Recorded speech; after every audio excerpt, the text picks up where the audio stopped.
Suppose f is the function given above. F is given right here. Find the values of m and n for which f is differentiable at x equal -1. Okay, in order for the function f is differentiable at x equal -1, it must first be continuous at x equal -1.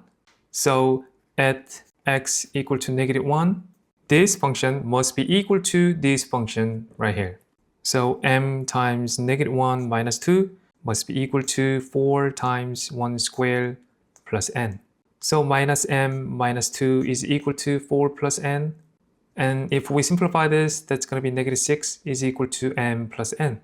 Also, for the function f is differentiable at x equal -1, the left-handed derivative must be equal to the right-handed derivative at x equal -1.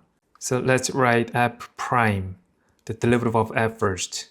So derivative of mx minus 2, that's m, right? That's m when x is less than -1. Derivative of 4x squared plus n, that's 8x. So 8x when x is greater than -1.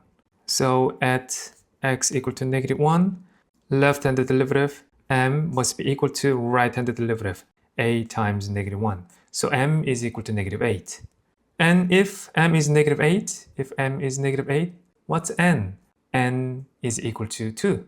Therefore, m is equal to -8, m is equal to -8, and n is equal to 2.